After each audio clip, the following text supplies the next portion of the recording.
News, the network of now. It is Monday, August 31st, and we are live with your morning political news and headlines this morning. Join us right here every weekday morning at 7:30 Pacific, 10:30 Eastern for all of your quick takes and to get your day started off right.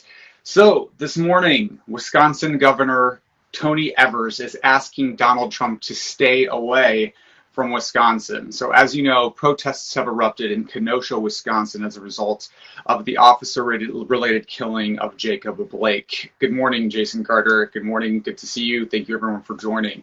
So Blake was shot in the back by police officers last week 7 times, and he was facing away from the police officers. This was captured on video, of course, and it caused an erupted protests in that city, and people are very upset. The Black Lives Matter protesters are very upset, as are Americans across the country, about what appears to be another murder of a person of color by police officers in a show of extreme police force and police brutality. And so what's going on is that more violence has erupted. So Donald Trump and the Republican Party have taken to the news to denounce this violence, of course, claiming to be the law and order presidency, claiming that Blue Lives Matter, of course. And so what this has really done is that it has incited additional violence in these cities that have ongoing protests demanding racial justice.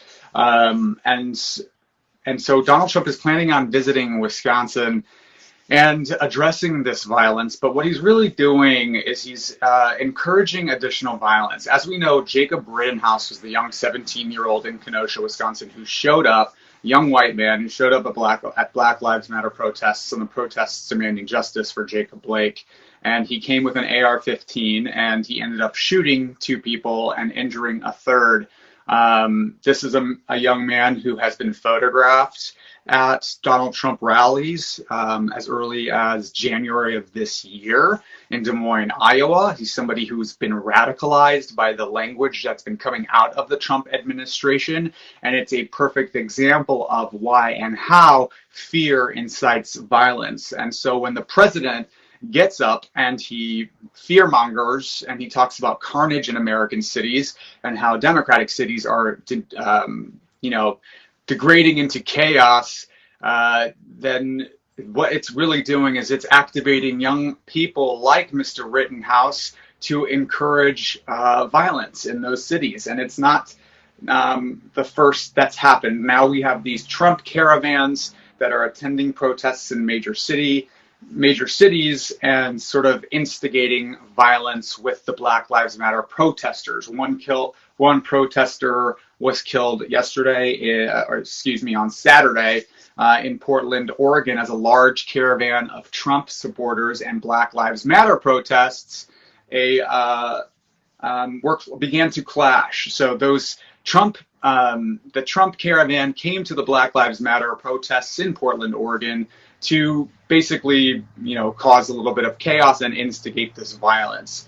So this is a problem. This American justice, vigilante justice, is not new. In Michigan, we had armed protesters with guns stay at the Michigan House, threatening to incite violence and kill Governor Gretchen Whitmer, who was merely trying to implement a mask policy, and that was because of Donald Trump's anti-mask rhetoric that has been coming out of the Trump administration, and this rhetoric that Democrats are coming to take away your liberties and your freedoms will, of course, necessarily result in people taking arms and threatening violence. And he is encouraging and hoping that this violence escalates, because then Mr. Trump gets to depict this violence as being Joe Biden's America and the Democrats and the Democratic cities degrading into chaos.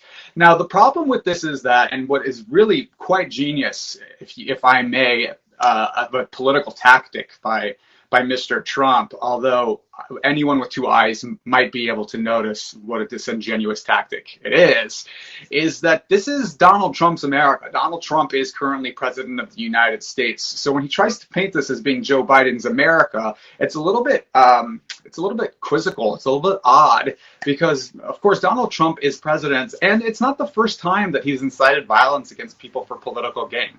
He has called the media, the enemy of the people, and calls them fake news. He drums up conspiracist accusations against people. We had a media room, a small media newsroom that was shot up by somebody 2 years ago because because of this rhetoric that the media is the enemy of the people. So when he gets to the RNC stage last week and he paints Democrats, along with his son Don Jr. and Don Jr.'s girlfriend Kimberly Guilfoyle, they paint American cities as descending into chaos, as the Democrats want to take away your liberty and American carnage. This is rhetoric that's been pounded into you over and over again. And, you know, that's a problem. We have a comment, Megan Valentine, I'm sure this is by the direction from Trump's boss Putin, on how to use the people against each other. Yes, which is great that you brought that up because there's been concerning news about Russia. Now, the Democratic Party in Congress is very upset because the Office of the Director of National Intelligence announced just over the weekend that they will cut off congressional briefings on election security, which is, House Speaker Nancy Pelosi has called it a, quote, shocking abdication of its lawful responsibility and a, quote, betrayal of the public's right to know how foreign powers are trying to subvert our democracy. So that's National Intelligence Director John Ratcliffe, who alerted the Senate and the House that he will no longer provide in-person briefings. So as we know, all the intelligence agencies have been ringing the alarm again in this current election cycle that the Russians are working to interfere with the 2020 U.S. presidential election, the same way that they did in 2016 to benefit Donald Trump's election by hurting Hillary Clinton. They are now in an attempt working towards and attempting to harm the presidential election of Joe Biden. And they do this through social media messaging, and they do it in a very sophisticated way by infiltrating social media groups, social media pages, and proliferating bots and trolls who send out a stream of messaging that is anti-Joe Biden. So I wouldn't be surprised if some of this anti-Joe Biden language, this is Joe Biden's America, may be coming from Russian bots. Groovy John says Trump is a con man. Lucia says hello. Thank you so much for joining. Someone seems to think that back to the Russian collusion, LMAFAO. You don't need to take my word for it. A bipartisan Senate panel came to the same conclusion that Trump received and was benefited from Russian interference in the 2016 election. It's not a hoax. The Mueller Report also told you this. All 17 U.S. intelligence agencies have told us this. So if you don't believe it, it might be because you're listening to Trump's language and rhetoric, which is, of course, the problem. And I am sorry that facts do not matter in 2020, but they should. So in terms of this violence, so Trump is planning on coming to Kenosha, Wisconsin on Tuesday. The governor, Tony Evers, has basically said, please do not come. He has asked him to not come. And what do you guys think? Should Donald Trump be exploiting violence for his own political gain? As I said, he is very interested in this violence continuing and inciting it and encouraging it so that he can then take it and use it as propaganda for his 2020 election chances. So yes, the Trump administration is planning on coming out to survey the damage of Kenosha, Wisconsin. Of course, these demonstrations happening there are about police brutality and systemic racism, but the only people that were killed in Kenosha, Wisconsin were the Black Lives Matter protesters at the hands of Mr. Kyle Rittenhouse, who is a pro-Trump supporter. So this violence is continuing, and it's happening under Donald Trump's watch.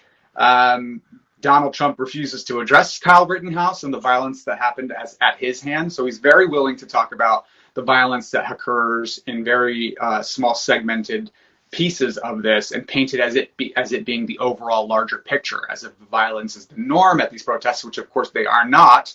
The violence is a very small sampling of what you're seeing, but it's being exploded by the Trump administration as being the overall picture. And of course, it really is not. These protests are primarily peaceful. Someone's calling me a liar. I'm sorry, my pants are not on fire. I fear this election, Chris Drago says, is going to produce bloodshed like we have never seen before. And someone calls me a journalist or Democratic operative. I am a journalist with an opinion. So that is that. He shouldn't go to Kenosha for his personal gain. I don't think he should come here. He's going to make things worse, says Amagordo. I don't think that he should either. I don't think that Donald Trump is helping matters. I think the mayor of Portland's Mayor Wheeler, said yesterday, take it from Portland Mayor Wheeler, who told us yesterday that Trump is causing this violence, that Trump, the problem is you, and that he is encouraging this violence. So I think many people agree with you that his objective is for this violence to continue. He's encouraging it for his own political gain, and that is not okay. So thank you for joining this morning on the AM Report with Perhaps News, the network of now. I am live right here every weekday morning at 7:30 Pacific, 10:30 Eastern. You can sponsor this journalism at haps.tv/@Alex Mohajer. It has been a pleasure, and we will see you